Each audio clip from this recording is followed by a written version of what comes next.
un défenseur. Alors je me suis toujours posé la question, pourquoi dans le livre des Actes des Apôtres, il y a eu tant de persécutions? Et aujourd'hui, la lecture des Actes des Apôtres au chapitre 16, versets 22 à 34, il est écrit ceci. En ces jours-là, dans la ville de Philippe, la foule se déchaîna contre Paul et Silas. Les magistrats ordonnaient de leur arracher les vêtements pour leur donner la bastonnade. La bastonnade, c'est-à-dire qu'on les a frappés. Après les avoir roués de coups. Roués de coups, c'est-à-dire que ce n'était pas une petite affaire. Probablement qu'ils étaient blessés par les fouets. On les jetait en prison. En donnant aujourd'hui la consigne de les surveiller de près. Moi, je ne comprends pas. Comment le Seigneur peut accepter que ses serviteurs soient ainsi maltraités? Je ne sais pas. Ça m'a toujours paru bizarre. J'ai dit, mais Seigneur, moi je n'aime pas être frappé. Donc si je dois te servir et puis on doit me rouer de coups, moi je ne fais pas ce travail-là. Oui, je ne comprends pas parce que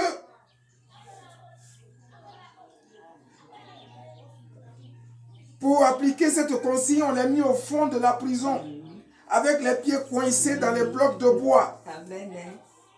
Et puis, la parole dit, vers le milieu de la nuit, Paul et Silas priaient et chantaient les louanges de Dieu, et les autres détenus les écoutaient. Tout à coup, il y eut un violent tremblement de terre qui secoua les fondations de la prison.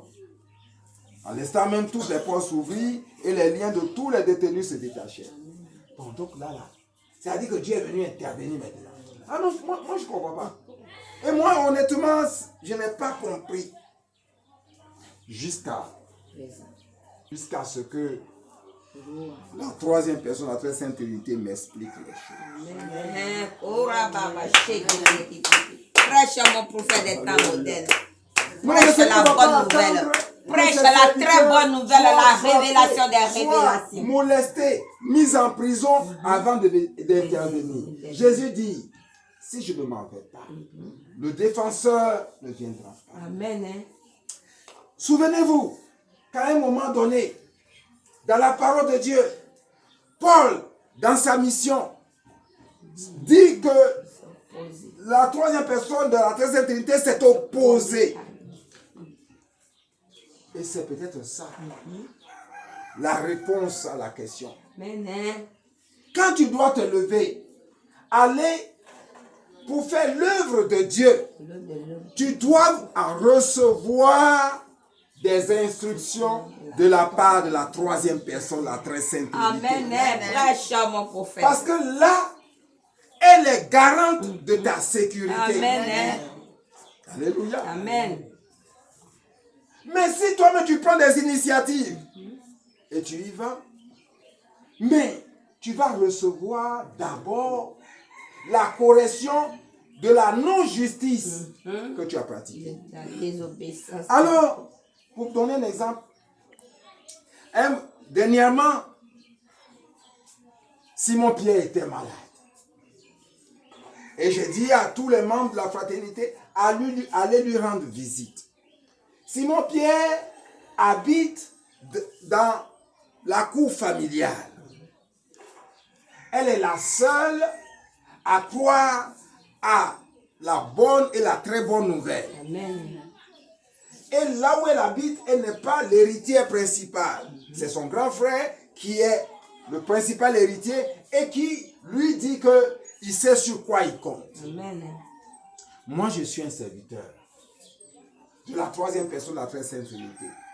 Je ne vais pas voir un malade m'asseoir à côté sans rien faire. Amen. Forcément, je vais demander à la troisième personne de la très sainte Trinité, qu'est-ce que je fais pour que ma soeur se lève? Amen.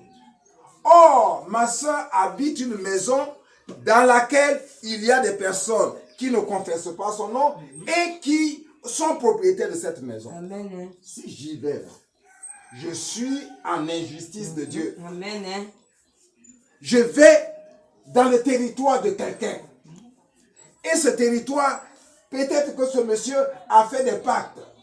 Quand j'y vais, sans demander l'avis de la troisième personne de la Sainte Trinité, je ne suis plus dans la justice de Dieu et donc je peux me retrouver sous les coups du propriétaire de la maison. Amen. Jésus a dit, je m'en vais et je vous envoie un défenseur. Donc, ce que nous sommes en train de faire, d'abord, nous observons les instructions de la personne qui nous défend. Amen. Alléluia. Amen. Il faut que ce soit clair. Et donc, quand cette personne a manifesté son droit, alors maintenant, le Seigneur intervient pour te sortir.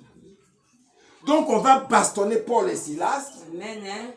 On va les molester. La même foule qui voulait les adorer, c'est cette même foule qui se met à les molester, à les frapper.